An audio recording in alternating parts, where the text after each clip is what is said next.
what's going on, folks? Ty, Bench Clear Media. I hope you're having a great week. Today, we want to talk about something that I think is very applicable to all of us, and that is how to adjust your mindset and your approach in a bear market, a down market. We've obviously seen sports cars drop in value across the board. Every player has gone through a little bit of the up and down in different ways. But Mike and I wanted to share our feedback and strategies on how to approach a bear market differently, because there is just as many opportunities in a bear market as there is in a bull market. And as a sports card collector, you're always trying to look for strategies and ways to take advantage of the situation. And I think there's a lot of ways that you can impact your collecting, your sports card investing, whatever it is, in a positive way in a down market. All right, let's talk through it. Mike, happy Wednesday to you. Ty, man, feels like I'm seeing a lot of you lately. You asked for it. You get it. Jeez. Everybody else is seeing a lot of us lately. Hopefully they're asking for it as well. That's right. Well, the feedback has been consistently good. I've loved the comments. I've loved the interaction on our videos recently. I don't know about you. I mean, you and I have been responding to a lot of comments. It's been super fun just engaging with people in the videos. Yeah. It's nice to have people that, you know, agree, disagree, and you can have nobody's being totally douchey. So that's good. You know? Yeah. The last video we did yesterday on the whole eBay policy was very polarizing, as expected, which is totally fine. I get both sides of the argument. So that was good. But today we're gonna cover something that I think is very fitting for the time that we're in, and that is the strategy for buying sports cards in a down market. You got your carrot juice ready? No, just some water. Okay. Are you a carrot juice guy? Have you ever tried carrot juice? That sounds so disgusting. Oh my goodness. I do like carrots, but carrot juice, like V8, I could never do V8. Yeah, same. Like, yeah, if you drink carrot juice, let me know below. I feel like it's a very small little base of people that are like, yeah, I want carrot juice. And my wife puts like ginger and beets and garlic in it. It's so healthy. It's quite the experience. All right. But anyway, strategy in a down market. So you're coming at it from a financial, like the stock market perspective. When you're advising clients in general in the stock market, what's kind of let's start with kind of the mind shift that takes place when things transform into a bear market. Kind of what do you have to coach people on? Well, it's very difficult because there's a lot of emotion wrapped up into that. Yeah. Right. And there's so many parallels between the stock market and the sports card market. It's absolutely insane if you really think about it. But the mental aspect of it, everything's down because all of us own sports cards currently. Yeah. And we all probably want to acquire more sports cards, just like you would, I own stocks, or if I have a 401k or whatever, an IRA. When things go down, you should be acquiring more, which is counterintuitive. You're like, no, I'm not buying. I'm not trying to try to catch that falling knife. But the reality is you'll never pick the bottom unless you just get lucky. Yep. That's true in the sports card market too. You're not going to pick the absolute lowest price of XYZ card in the last 2 years or whatever. And it's highly unlikely that we're going to get back to levels we were a few years ago. So with those two things being said, you've got to be really careful to not let your emotions drive your decisions. Yeah. And try to be logical, which is why I have a job, by the way, because I'm not emotional about other people's money. I'm emotional about my own money. Right. But I'm not emotional about other people's money, and I can look at it objectively, which maybe that means we should have other people buy our cards for us. Like maybe that's a service we could do. We could be in partnership with the great eBay, or no, I'm just kidding. Yeah, no, but you're exactly right. So I have 5 points today that I want to go through, 5 tips that I want to give people to shift their thinking and to hopefully offer you some strategies in buying and selling your sports cards in a down market, because the reality is, and I think this kind of goes without saying a little bit, we are in a down market in the sports card world right now. We've seen a 7-month, 8-month trend of declining prices. Of course, some of the big names like the Tom Brady's of the world have held up amidst the decline, but for the most part, we're in a bear market. Agreed? Totally agree. And those that say we're being prophets of doom, no, it's just math. Like, don't get mad at us. We didn't cause it. It's the reality. It's the reality, and the positive spin on all this is that it presents a unique set of opportunities. For sure. The bear market presents as many opportunities as a bull market, and I think it holds true in sports cards as well. So I'm going to go through my points, and you can add some color around them, and you might have your own. But I have let's a couple kind of of go points, from there. but yeah, let's start with the first one, and you kind of alluded to it, and that is in a bear market in sports cards, you have to understand that the rules are now different. And the rules of engagement a year and a half ago were, as a buyer, you had to be quick. You had to be quick to the trigger. You had to be willing to spend a little bit more money than, comps. But that all shifts in a bear market. And the bear market, as a buyer, you're now in the driver's seat. And that means you don't have to be greedy. You don't have to chase something. You can negotiate with a little bit of leverage. It's important to know, just right now, as a buyer, you are in the driver's seat. Do you agree with that? We have more leverage now than we have in several years as buyers of sports cards, because there's that chart, the emotional roller coaster of investing, and desperation's coming for people that got in over their heads in terms of sports cards. I'm not saying everybody, like, people take our comments as if we're saying them as a universal statement, right? It's not. It's a general statement that applies to, in a lot of cases, not necessarily every case. Yeah. So just people that jump on us for making these statements that sound exclusive, they're not. They're way more general than you guys are thinking. But there will be some desperation leaking in, not necessarily right this second, but maybe by the National. Yeah. 6 months from now. Which, by the way, it's only 6 months away, the National. Yeah, that's crazy to think about. Well, you're going to be on John Newman's podcast on Friday. He put out a tweet today talking about a collection he's going to buy on Sunday. And he made the comment on Twitter that he's seeing more people reach out saying, hey, I just want to get out of the hobby because it's not like I expected. And I can 100% agree with that and confirm that I'm hearing the same thing, because I've obviously been buying collections too. And the common theme right now is, man, it was exciting 2 years ago. Oh, crap. This is not as exciting as I thought it would be 2 years later. I just need the cash. And I think, to your point, we're going to see that accelerate, which means as a buyer, you can be more selective. You can put out those offers that you think are kind of foolish, or like, I don't want to like insult you, but no, hey, look, you have cash. You bring it to the deal. You have all the leverage in the world. Enjoy that. So to that point, and you say that we're going to have we have leverage, that I think that will only increase. We're offering real money for cardboard. That's, where else are you going to, and then also with that comes patience though. And I think it's so important to be patient while watching this all happen. Don't feel like you need to be in a hurry to buy those cards you might have been eyeballing over the last year to 18 months. Be patient. Even still. It might be cheaper than you've seen it in a long time. Yep. Be patient.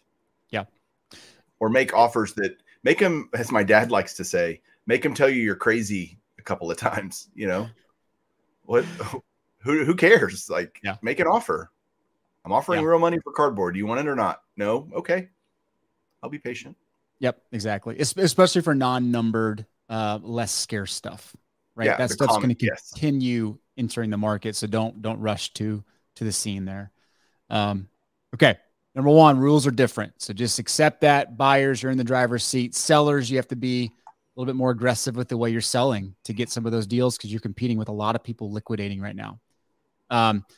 Number two, you already mentioned this, but I think this is a very important point, and that is if you have a conviction about somebody, a player, whether it's collecting, investing, building a set, whatever it may be, there's no better time to dollar cost average than now. If you believed in Luka Doncic a year and a half ago at $2,000 for his PSA 10, I'm assuming you still believe at him when he's $700. And if you have a $2,000 card, you buy a $700 card, guess what that means? You're in at $1,300 for some Luka Doncic rookies.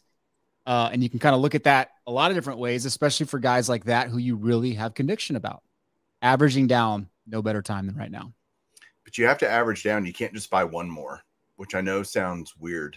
You have to buy multiple because you have to bring that average cost from 2,000 past 1,300 more like to 1,000. So if you bought three more at 700, you're now paying the same price you did for the $2,000 one, right? And now you have four, and now your average cost is, $1,000, maybe less. The math escapes me in the moment. Yeah, it's $1,000 because you have four at $4,000 cost, right? So that's $1,000 a piece, which always helps when, and this will happen, the market will go back up. Yeah. It's cyclical, man. To think that they're going down and sports cards are now going to be worth nothing. That's as much crazy talk as, anything else. That's just not going to happen. Yeah. There will always be a demand as long as there are people that watch baseball. I mean, it's for sure. not going to happen. Or basketball or whatever sport in NFL, pick your thing. Yep. Yeah. And the thing is, like, averaging down is different for every player, every sport, every era. Like, averaging down in vintage is difficult because vintage doesn't move as much as like the modern day market. Vintage, if it falls back 5% for Mickey Mantle, you have to jump on that. And you think it's crazy, but like, that's just the way the vintage market works. Whereas you do see a 40% drop in a modern day card because of the volatility in the performances. Just the reality. So you have to understand, like, dollar cost averaging is going to feel different in every scenario, but there is opportunity. Even vintage, I'll throw this out there, Ty. Vintage is coming down 25, 30, 40% for key cards, like important cards. And it's not immune to short-term disruptions, short-term, fire sales, so to speak, within the hobby. And great. You need, again, take advantage, be patient, but take advantage, right? Right. Which is a weird dichotomy of thought. Be patient, but take advantage. Those, you have to find a way to make those coexist. Yeah. Yeah, exactly. Cool. Number two was dollar cost averaging. Number three, and this is the most fun point that I want to make in a down market. This is your opportunity to add things to your collection that you wouldn't normally add. In a bull market, you get very selective because everything's expensive. But in a bear market, if you have the finances to make it work, you can buy things and diversify your collection in a way that you normally can't do. And that, to me, is the most enjoyable piece of a bear market. What are your thoughts on that? Give an example of that. Yeah, like for me, so I am a very specific player collector. I like teams, but I like players more. So for me, I've always bought very certain players, like the Michael Porters, the George Bretts. But as prices have come down, I'm thinking, okay, I kind of like the Nuggets.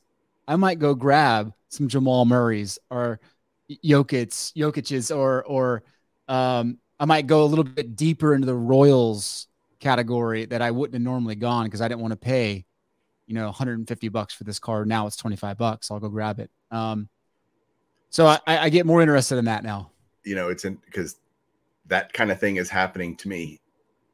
I'm not buying cards. Right. I'm back on hiatus for a couple of months, but I'm eyeballing some things that are in sets that I had or projects that I'd kind of put on a back burner for that exact reason. That I'm not paying that. I just wanted it for giggles, and I got bigger fish to fry, so to speak, in what I want for my collection. So now I'm revisiting those. I wonder what those are doing now.